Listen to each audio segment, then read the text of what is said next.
I'd like to talk to you about your financial future, and I hope those figures become applicable to all of you as we go along. And I'd like to start by posing a problem for you. And incidentally, I'm just going to talk for a couple minutes, and we'll do Q&A, because what we want to do is talk about what's on your mind. But I'd like you to think about this for just a second.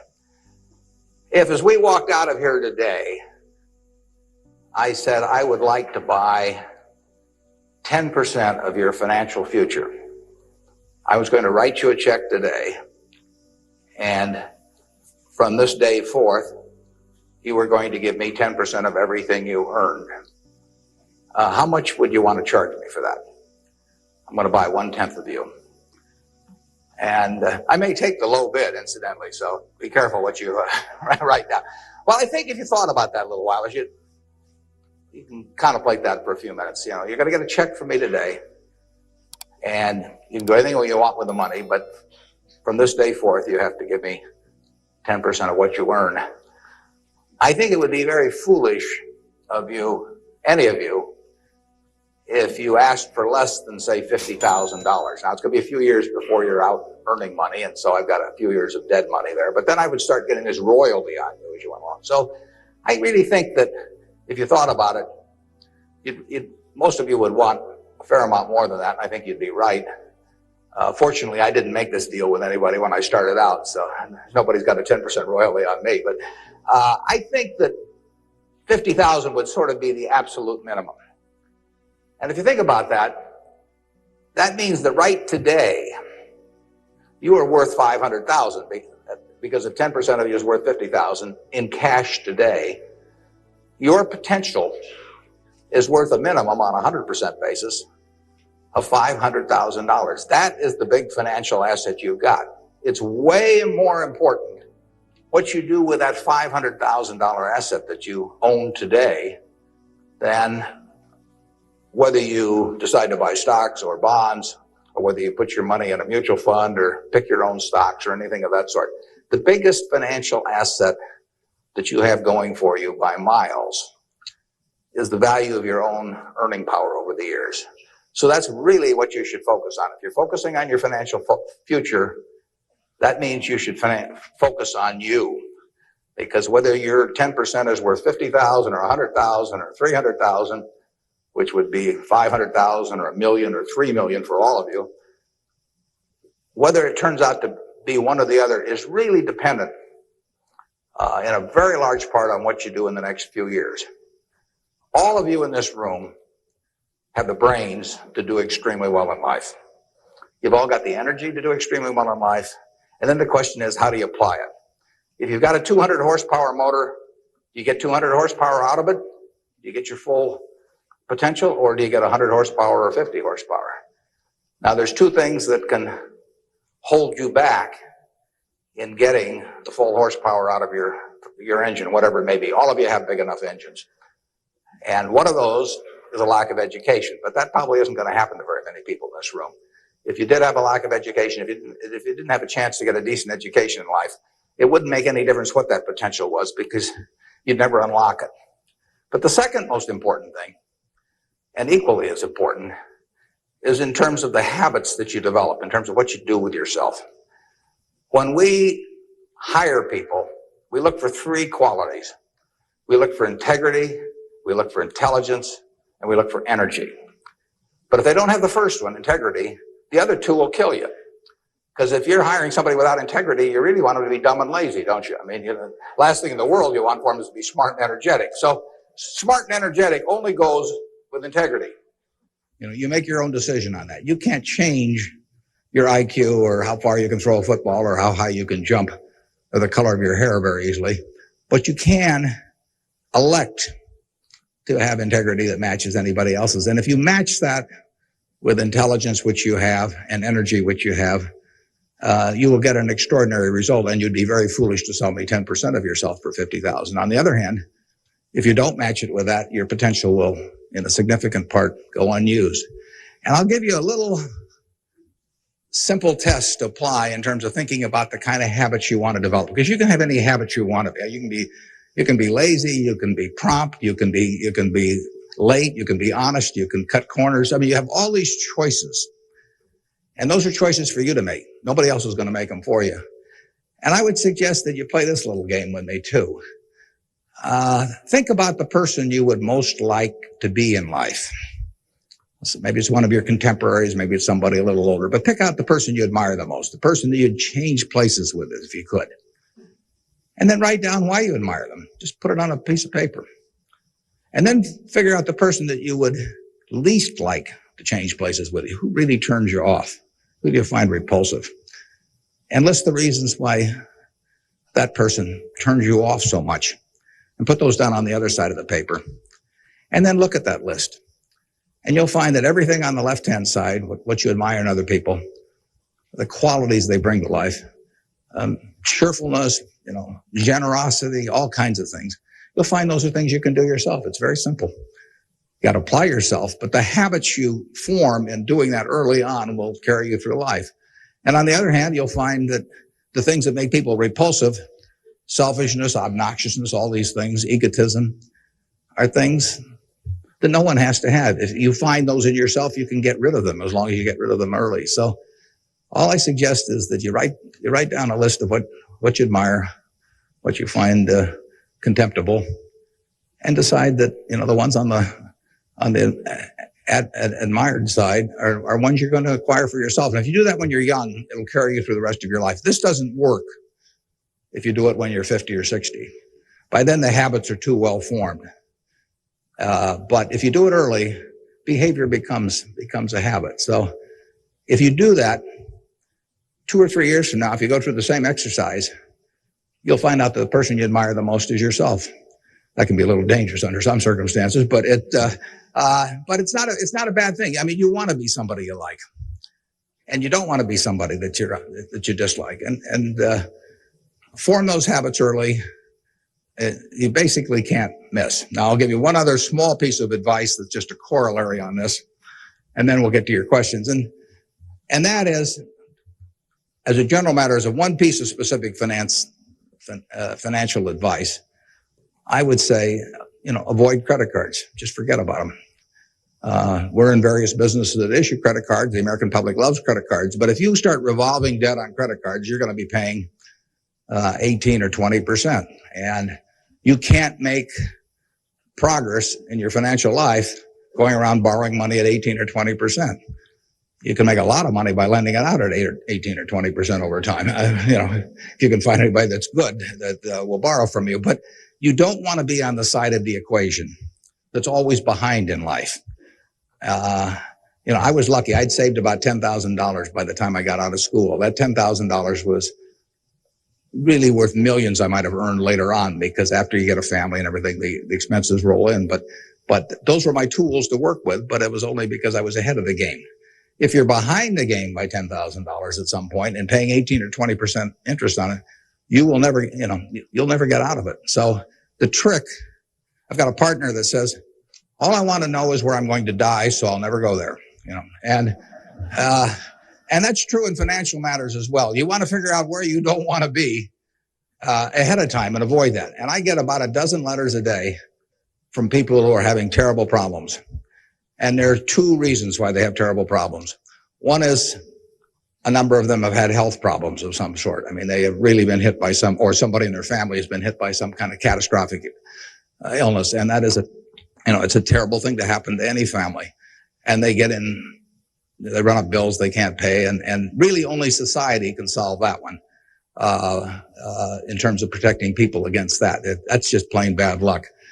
But the other one is from people who run up credit card debt, and they're facing bankruptcy, or they've been through bankruptcy once before, and they owe a whole bunch of money, and they can't even pay the interest, let alone pay any principal.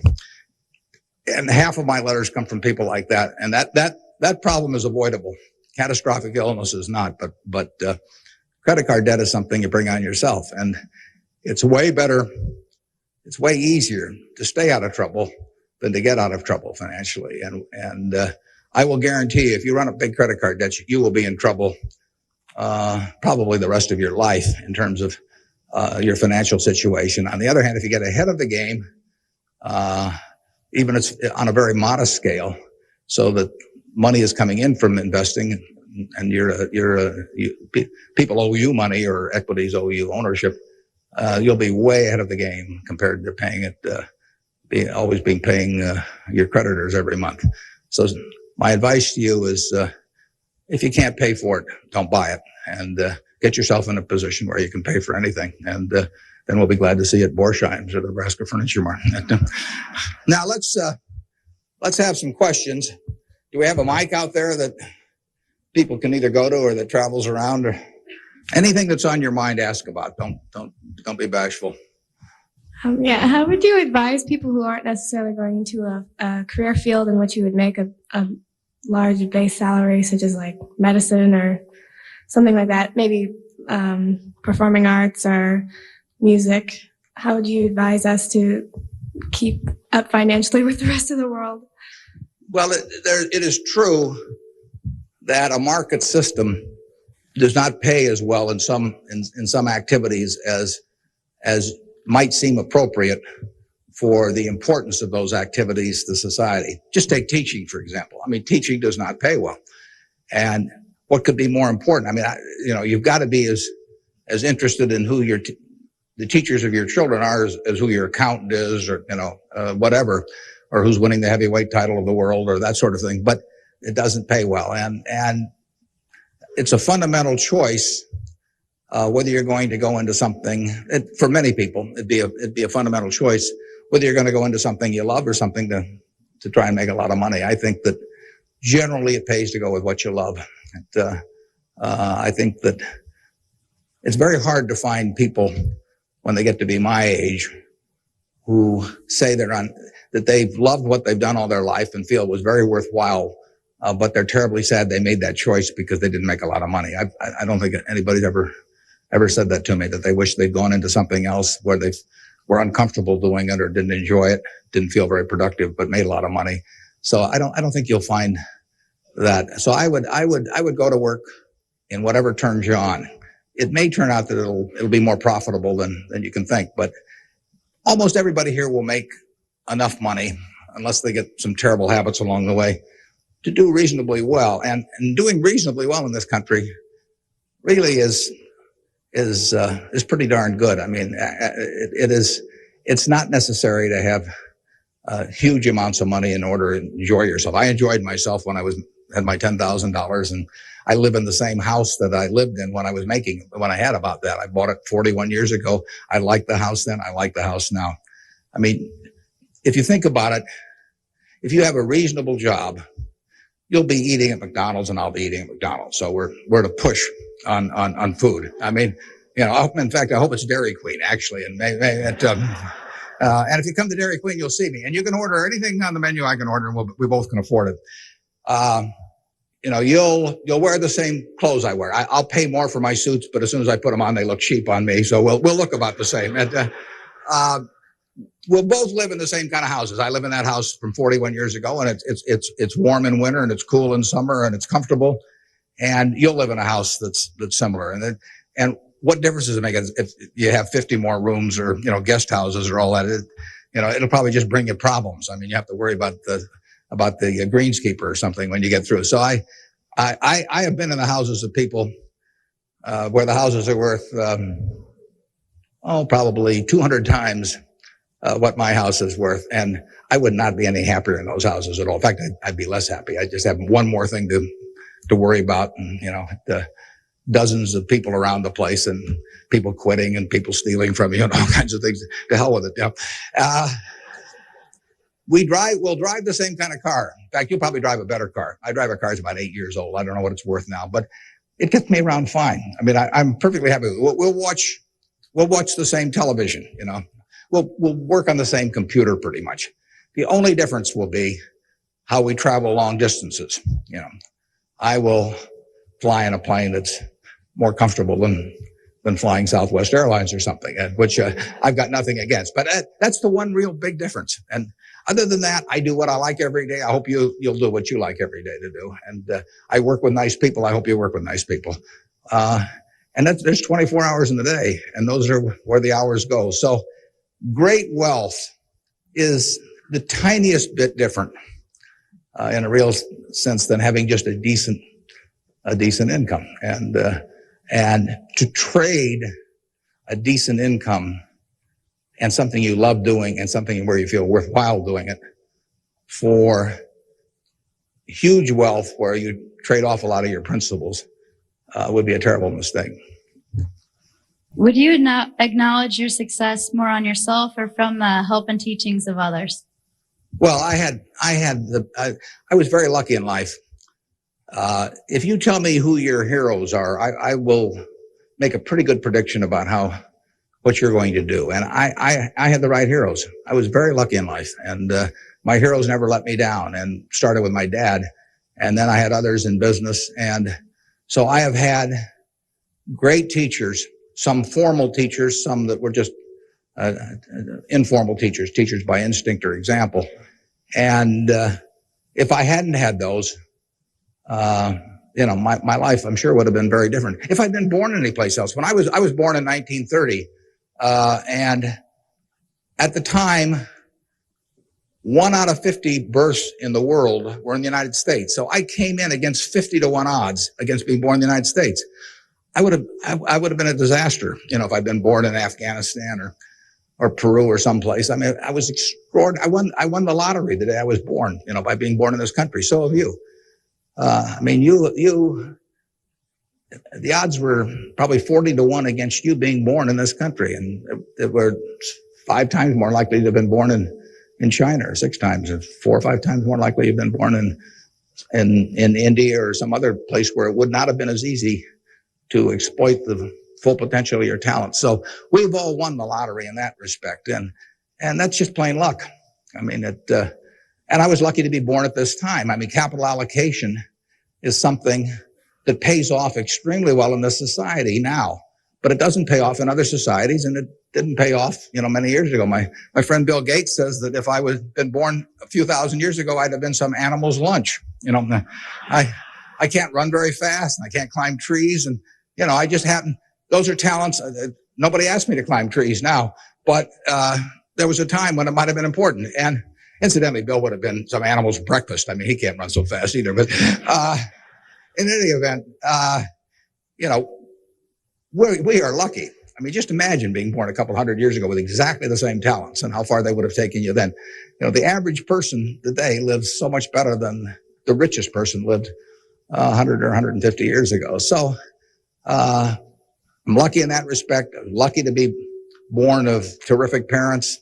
I was lucky to be raised in Omaha in a great public school system. I got a start here in the first 8 grades that gave me a foundation that later, when I went off the track a few times, carried me through, because I had a terrific grade school education right here in Omaha at Rose Hill. And one of the reasons I had it, incidentally, is kind of unfortunate, but I had that great education in part because women were being enormously discriminated against. And so a woman at that time could be a teacher, she could be a secretary, she could be a nurse, and that was about it. So you had half the talent pool in the United States limited to just a few jobs. So you had an abundance of talent in those activities like nursing or teaching, because that talent with males was spread across every form of work activity there was, but with women it was concentrated in a few areas, and that benefited me. It's kind of sad because it didn't benefit those teachers,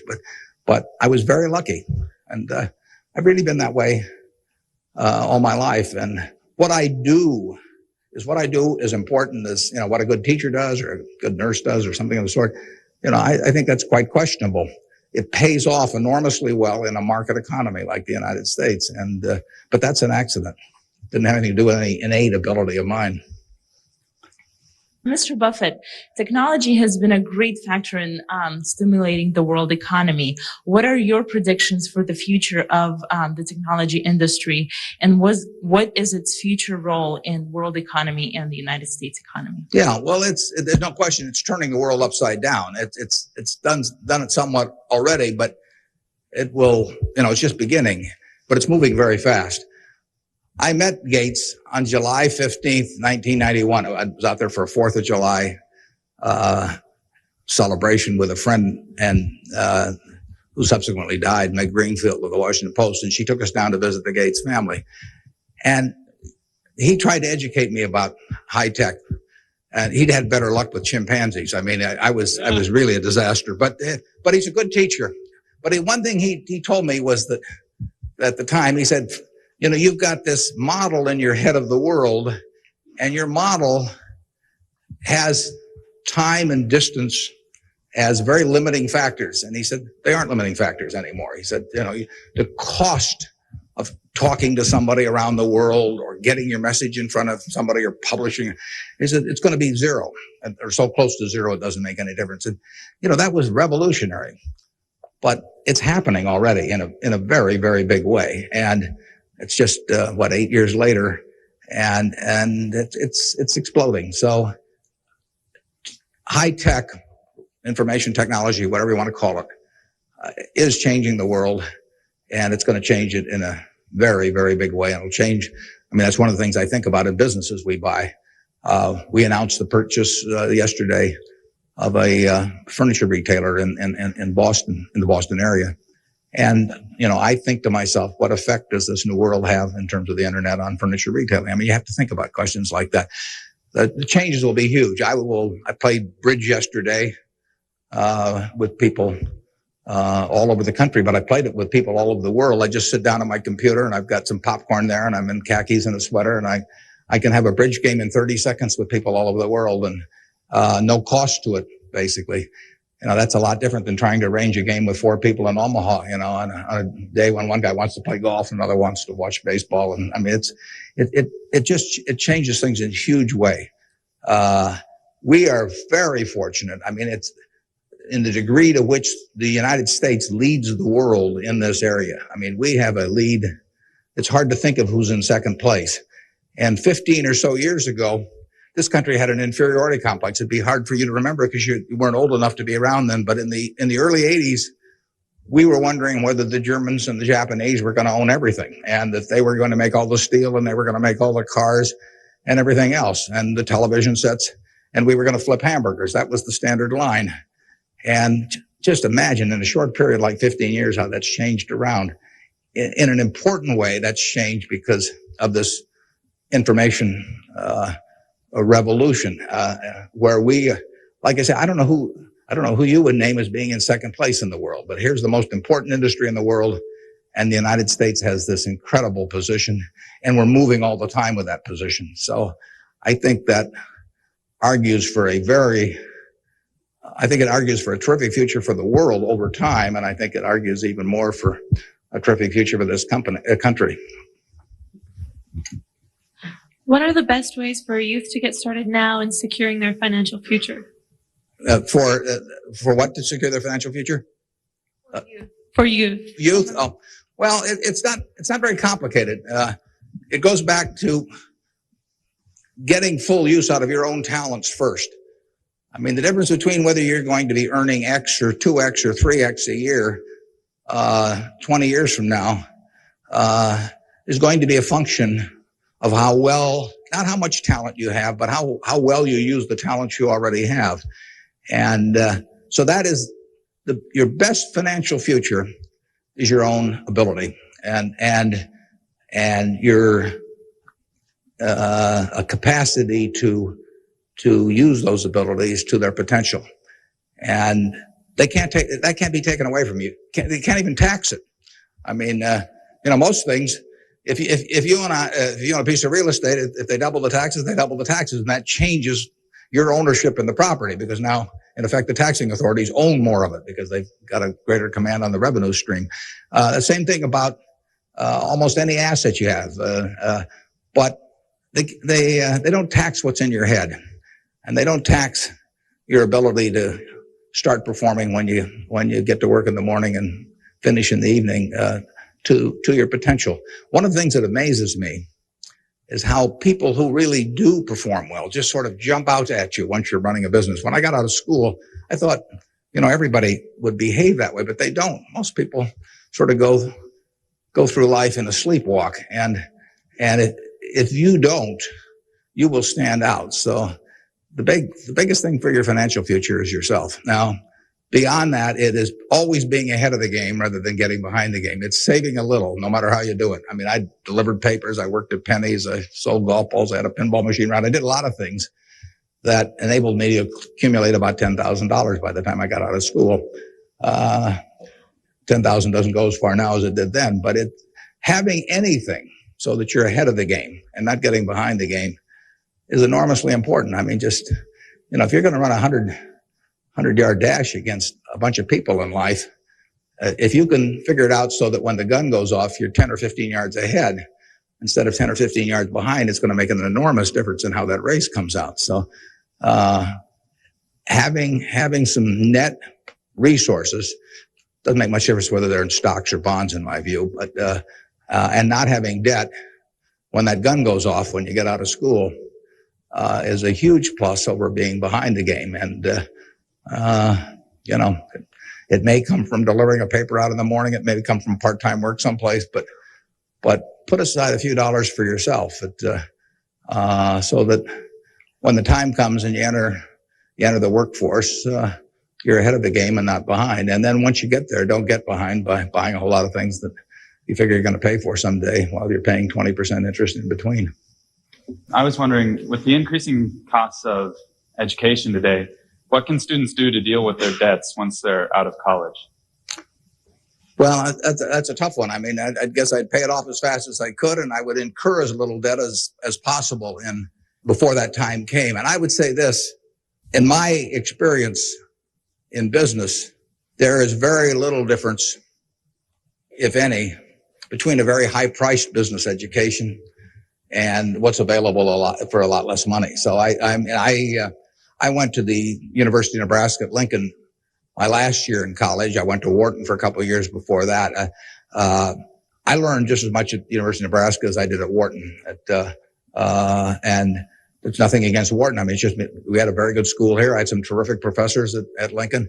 And so I would not assume that if I was paying a few $1,000s for an education here in the state, for example, versus paying huge amounts elsewhere, that it was going to make a lot of difference. A lot of the education, you need to be prodded in the right direction, but an awful lot of it is self-taught. I mean, Andrew Carnegie did a wonderful thing in this country in terms of libraries, and I used to spend a lot of time at libraries. I even got locked in at the University of Omaha, what was then the University of Omaha, and I couldn't get out for hours. And one night I got so entranced with what I was reading, but there's all kinds of information available now with the internet. It's so much easier than it was then. So it's out there to be taken, and it isn't necessary to pay $30,000 or $35,000 a year to go to some big name school to get the education at all. I mean, if you're going to learn accounting, which is probably the most important course you'd take in business, if you're going to learn accounting, you can learn accounting absolutely as well, in my view, going to UNO as going to Harvard. I mean, I see, I'd bet on that. And I wouldn't run up huge bills in terms of getting a business education. Now, if you're going to get a medical education, I mean, there's certain professions where there may not be any way around spending a fair amount of money and getting in debt to some degree. You've got to make that decision yourself, but I'd certainly try to minimize it.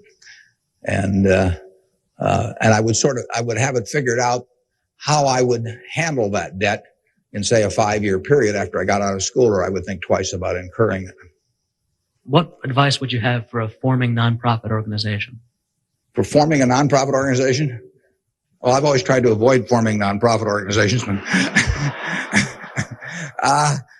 Well, that would depend entirely on what I wanted to accomplish. I mean, it'd be one thing if it was a hospital. It could be another thing.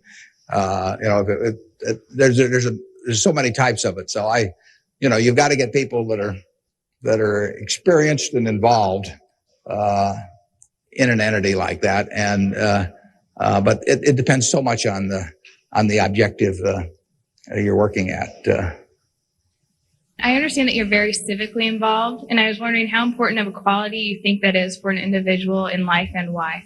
Yeah, well, I wouldn't say that I am that. I mean, I do certain civic things. I think your model as a citizen, for example, in Omaha would be Walter Scott. I mean, he is far more civically involved than I am, and Incidentally, his predecessor, Peter Kiewit, was too, but Walter's carried it to new heights. So I don't want to take on any mantle for that myself. I do some things. One of the problems I have is I love what I do so much that it sort of takes over. I mean, I'm like a guy that likes to play a lot of golf or something, except I like the business I'm in. But I've got a family that participates very actively. Some of my children work on almost anything that comes along in the civic area. And, in the end, people do what they want to do to quite a degree. And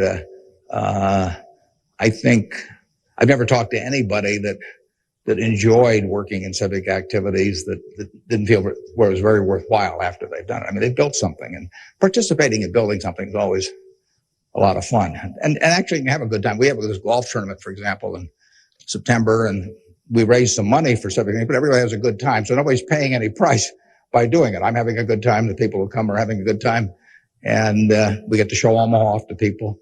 But you should be enjoying things you go along, and you will if you work in civic activities that interest you. And you can do the same thing in politics. I mean, if you find political ideas or politicians who particularly you identify with, you can get a lot of self-satisfaction out of working, and you're doing something worthwhile. So I just follow your instincts on that. That'd be my recommendation.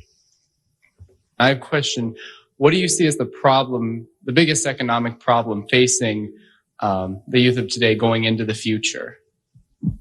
Yeah, I don't think that you're going to have enormous economic problems. I think you will live in a society where the average person lives better by a significant margin than the average one of a generation earlier or two generations earlier. That's been the history of this country. It's a marvelous country that way. I mean, when you think of it, we have 4.5% of the world's population, and what's been accomplished here is incredible. 53% of the value of corporations that are publicly traded in the world exists in the United States with 4.5% of the population.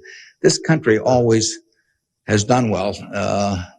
They say in stocks that you should buy stock in a business that's so good that even an idiot can run it, because sooner or later one will. And that's not terrible advice. Well, that seems to have been sort of the history of this country from time to time. I mean, we've had all these problems that have come along. If you look back on the last 100 years and list all the problems this country's run into, you can make a very long list. And a lot of people who focused on those problems at the time have missed the bigger picture. And the bigger picture is that every generation lives better than the one before it.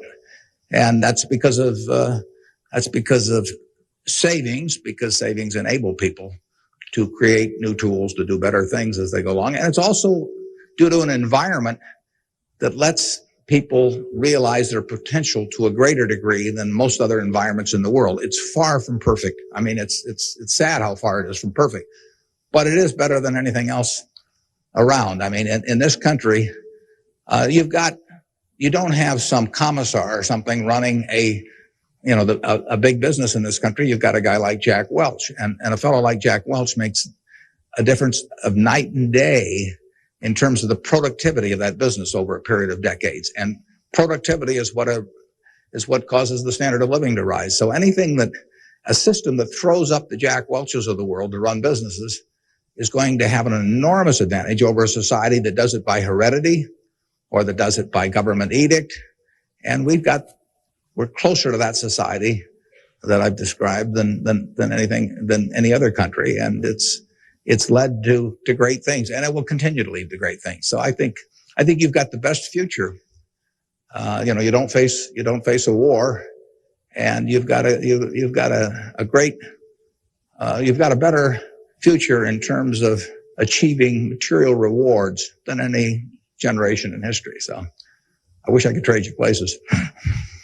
I was wondering if you could speak for Mr. Gates, were afraid of the impact on Y2K on the economy, or specifically the stock market. Yeah, well, I'm glad you gave me a chance to bring in other people, because I'm the last guy in the world understanding about Y2K. I don't know why this microphone's working. I don't know, why lights go on. Or I flip on the switch of my television set and pray. I mean, it's all beyond me. But I would say this: the smartest people I know in that area in large part, think it's going to be a non-event in this country. I can't speak for the rest of the world, but so I think you'll wake up on January 1st and find the world hasn't changed from December 31st. Now, I would say this: you might get a whole bunch of friends to write you checks for $1 billion on December 31st and then deposit them, and who knows what'll happen? You can't lose anything. I mean, all they do is bounce, and if the system gets fouled up, you might find a lot of money in your account. But I wouldn't count on it. We own a company called Executive Jet. We have about 1,400 or 1,500 customers who own pieces of airplanes with us, and so we've got 160 of their planes and some of our own flying around. It'll be very interesting to me to see what the advance people let us know ahead of time when they want to use it. It'll be very interesting to see how many sign up for January 1st at 12:01. But it wouldn't bother me to fly them in the least on January 1st or do anything else on January 1st. Ideally, I hope they're getting prepared to watch the Huskers play in the big game. And I was wondering, how do you decide what you invest your time and money in? Yeah, well, I like to find businesses that have good economics. Now, what are good economics? Well, good economics are a business that has some kind of a moat around it that makes its product or its service or its location or something a little more desirable to the customer than any other sort of comparable product. The number one candy bar in the last 30 or 40 years has been Snickers. People don't fool around with different candy bars. They fool around with different length dresses. They fool around, with all kinds of things, but they don't fool around with candy bars because they figure, they're going to go in and lay out 50 cents or whatever it is and put it in their mouth. And they're not going to, for 50 cents and putting it in your mouth, I mean, you're not going to say, I'll lay out 45 cents and put something else in my mouth. So you find that very stable. And we like businesses that we think we can figure out where they're going to be in 10 or 15 years. I don't know where the information technology businesses are going to be in 10 or 15 years. I know where Snickers bars are going to be in 10 or 15 years. They're going to be selling just about the way they do now. I know where Wrigley's gum is going to be in 10 or 15 years. There's not going to be a lot of innovation in chewing gum. And the internet's not going to cause people to quit chewing gum either. Gates may think so, but I don't think so. But it's predictability regarding the sustainability of a competitive advantage, something special about a product. So we look for those kind of products, and then we look for people that are running the business that are honest and able. It's easier to find people that are honest and able than it is to find businesses that are going to stay wonderful for a long period of time. There are a lot of businesses that looked like they were going to stay wonderful that really evaporated over time. But that's what we're looking for. And the nice thing about it is we don't have to find very many. If we find one a year, that's terrific, because you don't need 100 or 1,000 great investment ideas to do well. You need a couple. And the discipline is the most important thing. We don't need brain power. We need discipline. You don't need 150 IQ to do what I do. Thank God. You don't need 140. You don't need 135. You may need 115 or something like that. But you do need discipline. You have to wait until you see the fat pitch to swing at, because investing is a no-called strike game. If I were a baseball player and I only like pitches 2 inches above my navel, some guy could learn that and he could pitch me, 3 or 4 inches below that, and I get called out on strikes because I never find a pitch I like. You can get called out on strikes in baseball. You have to swing at pitches that you don't even necessarily like, particularly after the count gets to 2 strikes. In business, you don't have to swing at anything. You can sit there and the paper says General Motors at 68, or it says General Electric at 115, or it says General Dynamics at 63. And if you don't like those prices, you don't have to swing. You can wait there day after day after day after day, and there are no called strikes. Now, when you swing, when you decide to buy something, then, if you swing and miss, it's a strike. But it's a marvelous game to be in because there are no called strikes, and you can simply wait for that one time in a month or 6 months or a year or 2 or 3 years when you really know what you're doing, where you like the price, where you like the people running the business, and then you swing, and you only need a few swings in your lifetime. So that's the way we try to pick businesses. We try to stay with things we understand. There can be all kinds of wonderful investment opportunities out there that I don't understand. I don't know what cocoa beans are going to do next year. Maybe you know, but I don't know. I don't know what crude oil is going to sell for. But I don't have to know. I just have to know the things. I have to know what I know. I have to know where the limits of my understanding are, what I call what my circle of competence is. And if I'm only able to evaluate 5% of the businesses in the world, no problem. I just stay within that 5% and try and find something. And most people get in trouble in investments because they get itchy. They can't discipline themselves, and they hear about other people making money. Nothing upsets people so much as to hear about their friends making money. I mean, that's very destructive to discipline, because they think, I'm smarter than that guy next door, and he just bought that new car with the money made trading stocks on the internet, so why can't I? Well, the answer is you can't over time. You will lose money if you trade stocks actively. And it's hard to exercise the discipline. But anytime you buy something, you should be able to take out a one-page sheet of paper and say, I'm buying General Motors at 65. I'm buying General Electric at 150 because. And you should write down the reasons. If you can't fill out the sheet, if it's because somebody told me about it at a cocktail party last night, that's not good enough.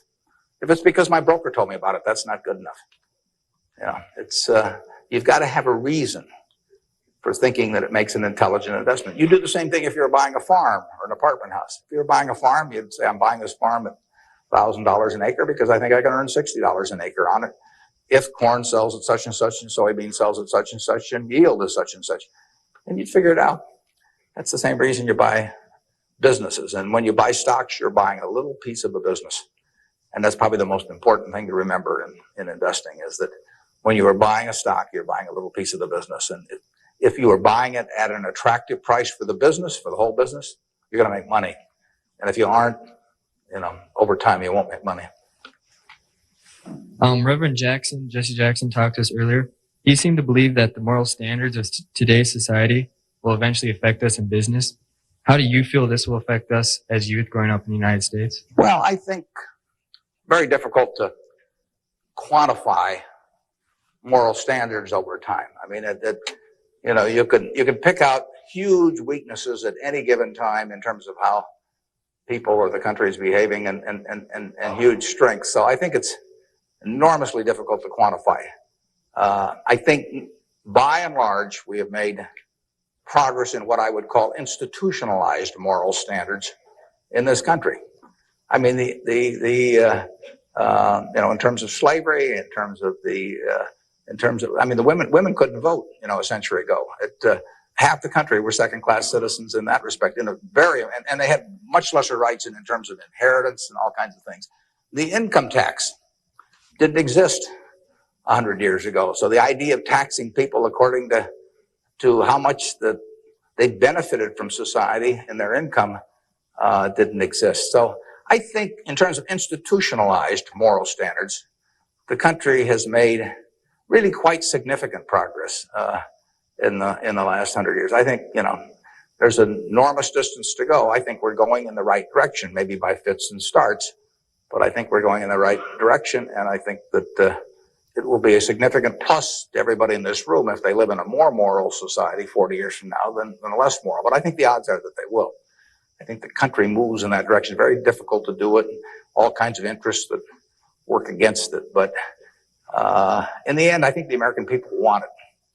And you saw it in civil rights. I mean, it took television to dramatize what was going on, and people that weren't near it preferred not to think about it.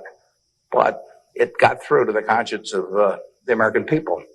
And a lot of progress has been made there, and there's a lot left to be made, but it's better than it was.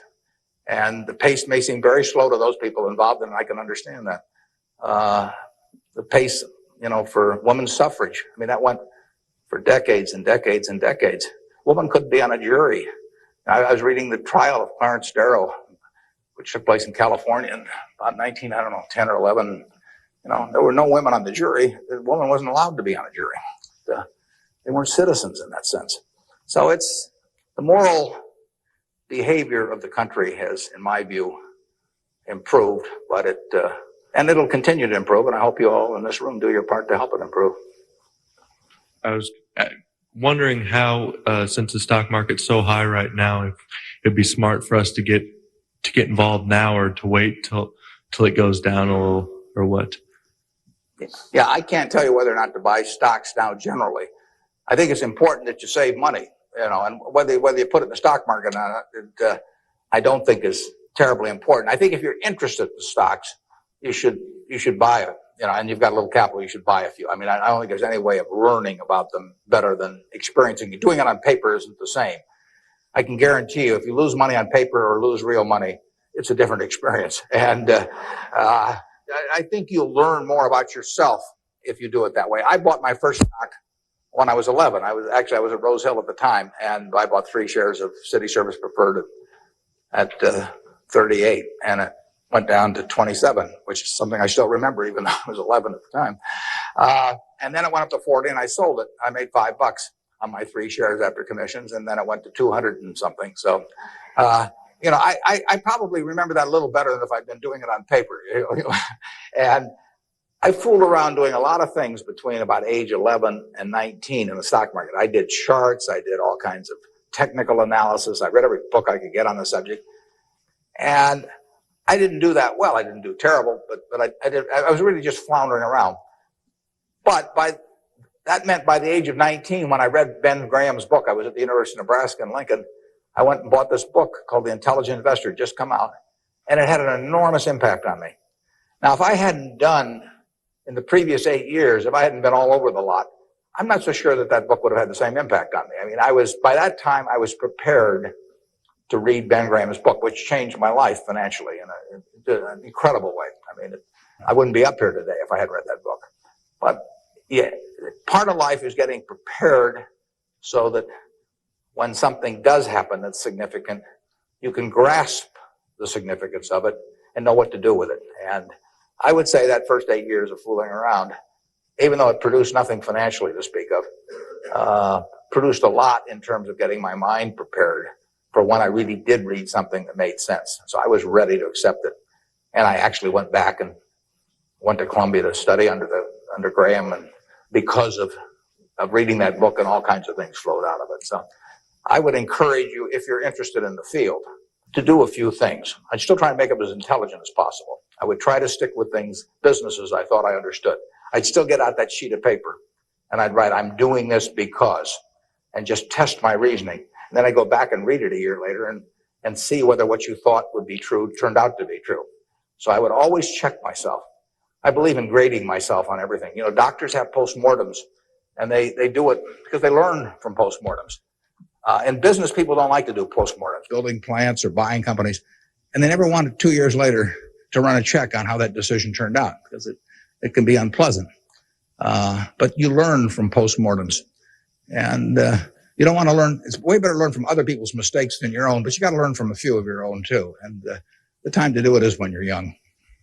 My question is, to what extent do you feel that the government, with the current policies of welfare and Social Security, is it financially competent and fiscally prepared for the future? Well, I think that the country as a whole is quite well prepared for the future. That doesn't mean I would adopt every policy they have, but I think we have an enormously rich society, and it'll get richer. Everyone isn't going to participate in that. Some won't participate because of physical disabilities, others because of mental disabilities, others because of shortcomings in the education they received when they were growing up, all kinds of reasons. We have a prosperous enough society to be able to take care of those people, and we should take care of them. And how we do it so that they feel most useful in life, and how we do it so that we continue to encourage people to be more productive themselves and all that. I mean, those are not easy questions, but that shouldn't take our eye off the ball of feeling we should do something about it. I pose this problem sometimes to people. I say, let's assume that it's 24 hours before you're born. And all of you can take this test, 24 hours before you're born. And a genie comes to you. And the genie says, what was your name again out there? Whatever. We'll call you Joe. And the genie says, Joe, you look pretty promising to me. I think you've got kind of a sense of fair play, and and a good mind. And so I'm going to let you have an extraordinary opportunity. I'm going to let you design the world into which you're going to be born in 24 hours. It's yours. You pick out the political rules. You pick out the economic rules. You pick out the social rules. You design the world. And when you're born in 24 hours, you're going to be born into that world. And that's the world that's going to exist for your lifetime, for your children's lifetime, for your grandchildren's lifetime. And you, having heard of some of these genie jokes in the past, would say, what's the catch? The genie says, well, it's a very slight catch. I said, when you're born in 24 hours, you're going to emerge in this world you designed. But what you don't know is whether you're going to be born black or white, male or female, rich or poor, bright or retarded, able-bodied or infirm, in the United States or Afghanistan. All you know is that you're going to reach into this barrel, which now has 6 billion balls, as we know, representing one person, every person in the world. And you're going to participate in what I call the ovarian lottery. You're going to take one ball out of that barrel, and you're never going to get another ball. That's you. You're going to get one ball, and now you're going to emerge. Now, what kind of rules do you want to have for that society, not knowing which ball you're going to get?